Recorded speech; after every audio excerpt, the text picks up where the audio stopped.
ladies and gentlemen, I'm so excited to interview David Yontef from Behind the Velvet Rope podcast. How are you? What's going on? How are you Well, today? I'm doing great. I kind of feel as though we're sort of like brothers from another mother. We cover reality TV in a very aggressive format. A lot of shows a week, right? Like I told you, I thought I was the only crazy person. I mean, I do 9 shows a week, and I think you do what, 14? I don't even know at this point. It I feels know. Yeah, but nine is, I mean, most, I love the business plan of the day-to-day vibe because when you cover reality TV, something new happens every day. Tell me what led you to getting up to daily content. I mean, I feel like I started my show right before the pandemic. So it was already on its way. And I just feel, look, there's so much to cover. Like you said, this is my full time gig. And there was just the demand for it. Like people would say, can you do another episode a week? And then I would add one and add another one. I'm like, what's the difference? We're at 5 times a week. Let's just do a daily episode and just stay on top of everything. So what made you go from maybe a casual, like, let's try this to full time? Was there a story that made your channel explode? Like, what was that growth like? Well, I feel so I have like a very varied background. Like I used to practice corporate law, whatever. That's neither here nor there. I stopped that. When I stopped that, I fell into HR and recruiting. None of that really matters. But then I started in like a staffing agency. So I had my own company at one point in my life. And then to make a long story short, I sold my company. I did it forever, whatever. So basically, after I sold my company, I was doing absolutely nothing with my life. Okay. And did I enjoy that? I did enjoy that. But eventually, I'm like, I need something to do. So that's kind of how I started this podcast. Like, I was kind of in with some reality TV people in the New York area. I mean, it's not that hard if you live in New York or LA or one of those places. So I kind of started my show like to be like Wendy Williams. That was like the model when I started it. Like we can go out at night and have a drink, but I'm going to talk about it on the air the next day. That's kind of the model. And then the more, so I really didn't start it for financial reasons, like you said.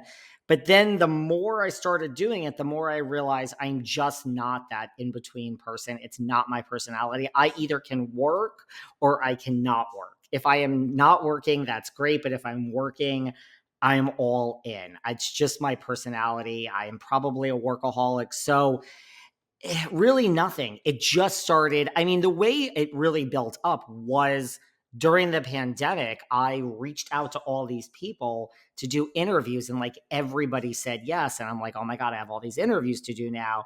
And then I was just sitting on interviews. So it was like I had the content just sitting here and I was doing one a week. And then there was like 30 back shows and it just kind of snowballed. And then I realized I liked the aspect of working. It's a long answer to answer your question, right? Well, but that's what makes you good at what you do is we could just talk all day about these things. So you cover mainly the Bravo shows, correct?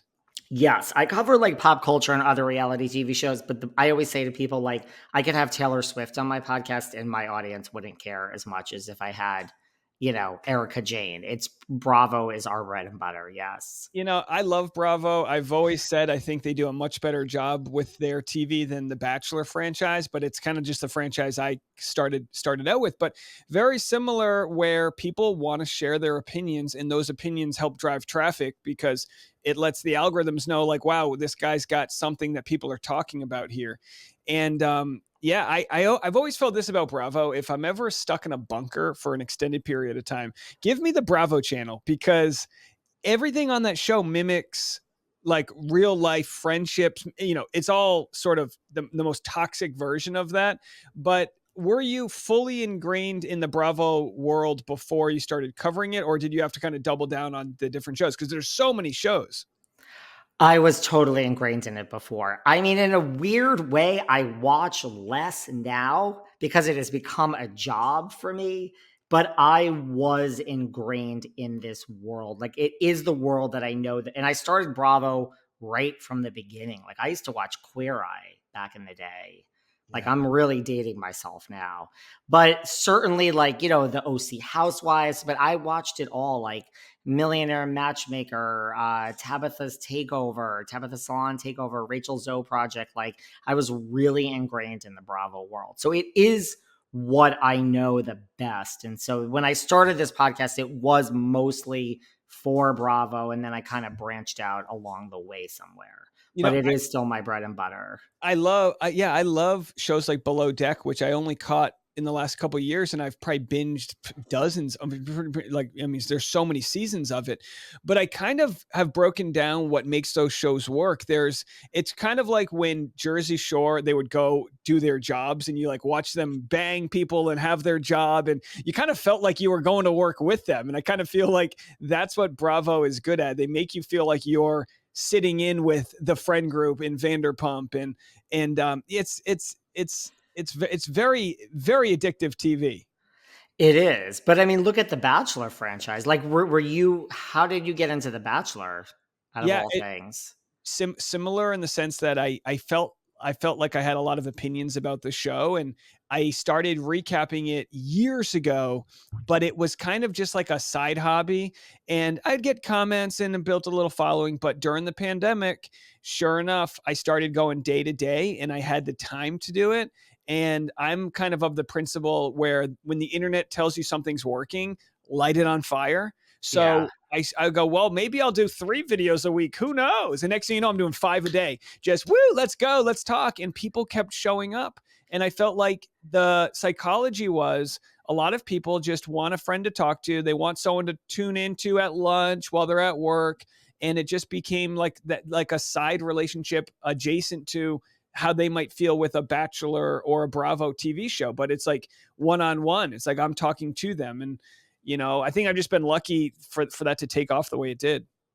I mean, and my psychology was kind of the same way as far as like marketing. I was like, if you look, people love consistency, I think, and people hate change. So I was like, if I'm just there every day, you may not have any energy to go anywhere else. Like, if I'm just once a week, you are going to go. And it was like once and then twice we built our way up. But my psychology was like similar to yours in the sense that if I'm just there every day, yeah, you can listen to other things too, but this will be your main first stop. Like, I'm infiltrating your life. If you like what you hear, and you seem to because you've stuck around. Yeah, it's like having a coffee shop. You can't close the doors. They might find a better or a different coffee shop. I had content I released on my wedding day. I was like, we got to make sure there is something for people. And sometimes you have to like, what's your strategy between finding content versus it coming to you? Are you every day like on top of the new stories, or are you kind of digging for something that's out there? I feel on top of it because I feel I don't really go look for it. You hear it, and then when it's time to record, I will read little bits and pieces, and I'm like, I got enough. But it's kind of out there. I mean, it's kind of, there's always something. I think the Bravo, there's so many shows, and there's so much material that surfaces from shows that aren't like Vanderpump isn't on now, but we're still hearing about Brittany Cartwright, and now she's dating, who is it from Bachelor Nation, I think. She just went on a few Like a dates with Connor, yeah, somebody. like Connor Tanner or something. Yeah. So, I mean, that's something. And Jax just checked himself into an inpatient facility for mental health. So I feel like even when a show is not on, the news cycle of the Bravo world still is keeping people informed. So I feel like there's always content. Really, I don't feel like I go and dig for it that Oh, much. and TMZ and Page Six, they do a really good job of kind of pulling quotes that Andy's the show Watch What Happens Live is something I've always said Bachelor would benefit from having like right after the talk show. They do such a good job of keeping the synergy between it's kind of like very like mafia, like it's like you do this show, then we'll interview about it, and then they also understand that by talking trash to each other, they're continuing to keep the show relevant. Now, Vanderpump is kind of like paused indefinitely. I want to get into your thoughts on that, but I found Vanderpump like a lot of people who are late to the party. I found it through Scandival. I wasn't watching any Bachelor, any Bravo till Scandival. Was that a big bump for your channel? It's so weird to hear that because, I mean, that Scandal was such a big thing. But it's so interesting to hear that that's kind of your gateway to Vanderpump. I mean, as it was, I guess, for a lot of people. It didn't hurt my channel, but I feel like everyone that was listening to me was already there. Maybe a little bit. It's more like when things happen with Erica and Tom Girardi, like they went through a divorce, or like Kyle and Mauricio announced a separation. So like there are, I mean, Scandal would be in lines of that. Like there are things that happen that I'm like, okay, we now have like a year's worth of, like, we're going to be a broken record. I mean, that is the thing with my audience. I don't know how it is in Bachelor Nation. Like, more is really more. You would think someone would say, why are you still talking about the same thing on Wednesday that you talked about on Monday? I think we could just keep going for 24 hours and people would be happy. But it didn't hurt the channel, but it was more just like, okay, we now have something for 9 months that we're probably still going to be talking about, like the exact same thing in the exact same way with Yeah, different thoughts. it's like it's like living on a farm and it hasn't rained in a while, and then all of a sudden you see the clouds coming in and you're going, we are going to eat. You can totally predict when a story becomes, multiple stories. And it used to be maybe you would see an opinion piece on this story like from beginning to end, and now it's like, here are your day-to-day updates, kind of like sports talk radio, of every new tweet, who liked this, who unfollowed who. People show up for that. Yes. Yes, and yes. Like, it really is endless. Did So you go back and watch Vanderpump from the beginning with Scandal, or you just kind of can't, I which is fine. You can come in and not go back. I really want to, but I haven't. No, I picked it up. I actually was in Indonesia on my honeymoon when Scandival happened, and I found out about it there. That's how big it was. And you Um, just said, this is something I should like open my eyes to. I always knew the word Vanderpump. I knew Real Housewives. I knew below. I've heard these terms, and it just never clicked onto that channel. I just had my plate was full. But for a long time, people said, "Oh, you would love this." What I love about Vanderpump and a lot of the Bravo shows that does a much better job than The Bachelor is every season of The Bachelor, they have to reintroduce their audience to a new 25 people. You don't know who you love. And if you don't love the lead, then it's a whole botched season. Versus Vanderpump, you might have Lala's doing her, like the characters are so well defined. And then when something bad happens, or when someone's says something hypocritical, they'll like edit back to 7 years earlier. It's so much better produced than The Bachelor. I really like it. It's true. I mean, although didn't, and I do cover The Bachelor. I've had a lot of people from The Bachelor on, but I'm not in it. Like, wasn't last season with Joey, like, and I'm asking really, I don't like, that was what? Like, that was a good season. People loved Joey. It seemed like that was like a return to form, or am I over It at stating that? it was a return to form in a very traditional season where it ended in love. But what really butters the biscuit here is like the Rachel Lindsay's going through a divorce and it's getting nasty. Clayton Echard was, in a fake baby paternity suit. That literally was 9 months straight of content. So it's really what happens after the show. A lot of times you'll watch the show, it's a happy ending, and then it's like 3 weeks later is when the real story begins, how they act in real life, because it's such a fantasy land.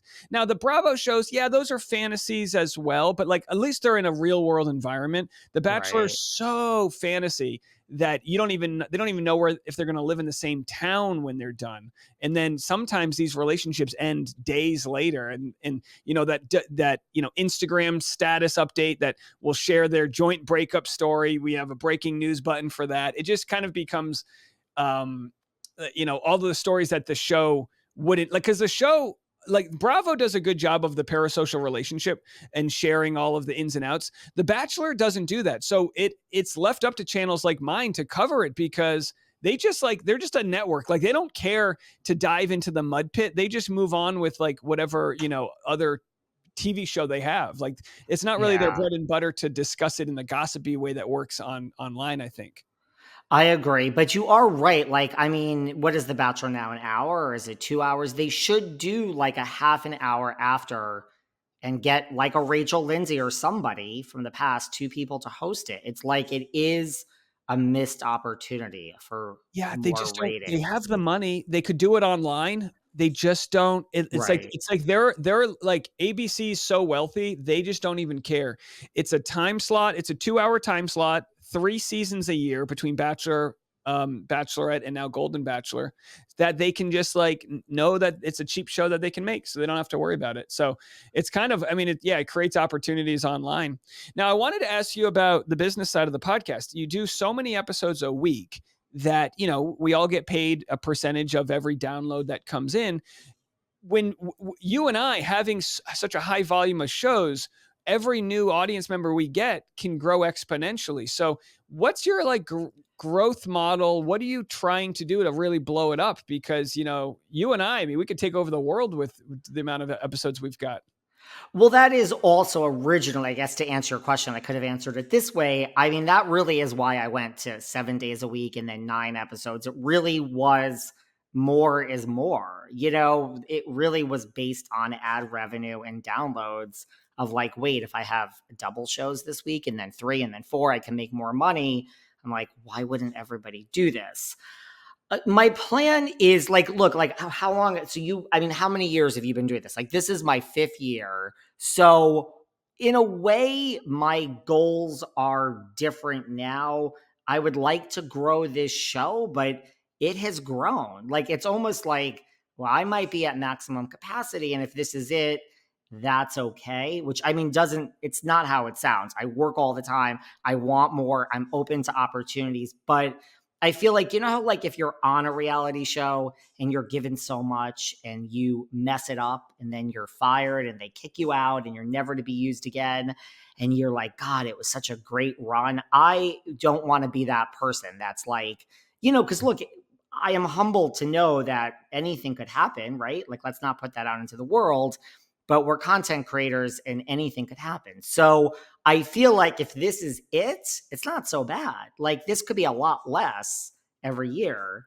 And so Yeah. if that happens, but I don't know if that really answers your question. No, no, Like, I no. mean, I like had a goal to grow this and I did. And now I'm not sure. Like, this is a weird year for me and that I'm not really changing things up too much. Like, but not to say I'm resting on my laurels, because I mean, my lovely audience, you're only as good as what you did yesterday. Like, God forbid I take a day off. Like you, I don't take days off. I put out content, not on my honeymoon, but I could be on my deathbed and putting out a show. Yeah. I'm like, as long as it's out for everyone now, I could go lay in bed and like collapse. But yeah, I don't know. I'm just kind of like following the model because things are operating decently this year. If that No, makes I any I sense. agree with that. I think if some people they'll add all these producers and they'll make something more complicated. In the end, you just have an audience. Like, I look at it as sort of the park bench waiting for the bus. You just have people that want to listen to your thoughts on things and share a new guest. And it doesn't have to, like, podcasting was. I always judge people that over edit their podcasts. I'm like, it's okay if you flub a word. People want to have human conversations. It's like, not, it doesn't have to be that complicated. I So agree. yeah. So what's the uh because I love talking to people that do it in a sort of similar way that I do. But like, what? So do you have you noticed, having done this 5 years, a trend? Because a lot of people will say, "Oh, podcasting's dead. Don't get into podcasting." But I think it's been good. Have you noticed any trends within the medium? Well, a couple of things. And also, this kind of goes along to what you were saying. Like, I feel like this is what I feel. I feel there's a lot of people that do what we do that, how can I put this? Like, there's a lot of insecure people. There's a lot of people, it's all about their ego. There's a lot of people that are dying to be famous. So, like, I think you have all this in a pop culture or reality TV podcast, in my experience. I don't really know the Bachelor world, but I can say in the Bravo world. Might as well insult a whole bunch of people in one sentence here, David. But the point is, like, I think you learn, like, the longer you do this, is that the things that are sexy in this business are the things that don't pay. So, and like, it's not like I'm just realizing that today, but like being on a red carpet, going to this event, like, like some people have gone on Watch. And again, I'm not turning certain of these things away. Like, if you go on Watch What Happens as the bartender or something, there's a lot of things which could lead to a lot of eyeballs on you. But I think there's a lot of people that do a lot of things in this business that look wonderful and fabulous, and then they don't pay. And then, so the thing is, like, that's my year this year, is like, I think in the beginning, it was kind of like fake it till you make it. And I was working, but it was more about outward, like, oh, we're in page 6 today and page 6 tomorrow. And I was like, let's remind everyone of that because it's a great look. This year, to me, it's more just like, I don't care how it looks. Like, I don't care if anyone sees me doing anything fabulous. Like, this is that what pays the bills. Like, you sitting there and me sitting here, which isn't really wonderful and fabulous. It's a great job, right? But it's not like right, like someone else could go I and be in the background on a TV show, but I'm like, you just spent 13 hours and you were paid nothing. Like, this made me money. So I'm just, I mean, I don't know. It's kind of I in totally answering your question. yeah, it like takes the ego out of social media because yeah, I was thinking the same thing when I watch What Happens Live. There's the guy, the bartender is like the guest. If I were the bartender and they shared my podcast, I don't think I'd get 10 new clicks. I don't think that would encourage anyone to click because like a conversation like this, at least is like, oh, I like David's point of view. I'll go check him out. Like this gives our audience a much higher chance to, to check out each other's content because like this is the market they're already listening to. Someone who turns on Watch What Happens Live, they're not gonna have the motivation to go check something out unless it was like incredibly like juicy. And I've seen that with I've had my podcast featured on Washington Post, Time Magazine. I didn't get I don't think a dang click out of those, and they were hyperlinked right into it. It's just like that's the dying media, but it looks good. It's cool to say, oh, we were featured in page 6, but it's like who cares, you know? I agree. My podcast has been seriously in every publication. It's been talked about on Wendy Williams. Keep going, hyperlinked and everything. Same thing. I mean, you just remember the headline that this person did this. I don't think you really see the part that says on David's podcast or your podcast. I agree. I don't think so. That was all great in the beginning because people were like, wow. And I'm like, we need to use this to grow. But now I'm just like, I don't care. I agree with you. I think so. It's kind of like, but what was your other question about what is my goal or what I think the medium is I am shocked that people are still coming into this every day. I think like it's a hard business to get into. Even when we got into it, like we were kind of late to the game 5 years ago, but I think it's just so late now. And I think the trend that I see is like there's a lot of celebrities like the Rewatch podcast. Now we have a Melrose Place. We always had a 90210. Now we have Fuller House and we have, I think, Seventh Heaven. And, so I think that's like the trend. And I think a lot of housewives get into podcasting. I'm sure a lot of people from Bachelor Nation. And it doesn't mean it's going to be great. Like you're on a show where you're edited. Like I think for us, you and me or anybody to build an audience when you're not famous, like you didn't come from a show, is really hard. But then when you do, it's more sustainable for the future. Like I Totally can't tell agree. you how many housewives get a podcast and then it fails because I'm like, yeah, you are used to being on a show and you're edited. Now it's really you and it's not an ensemble. And what are you going to say? Like, what is your vision for this show? I say this all the time, and we have such similar sort of theories about it all. But a lot of times, if you were on Real Housewives, the content isn't you as a speaker; it's whatever tea you have. So once you tell your story, it's gone. Your story's gone once you've told it a couple times on a few podcasts. And then, what are you as a speaker? Are you entertaining enough to drive traffic based on your opinion or your charm or whatever?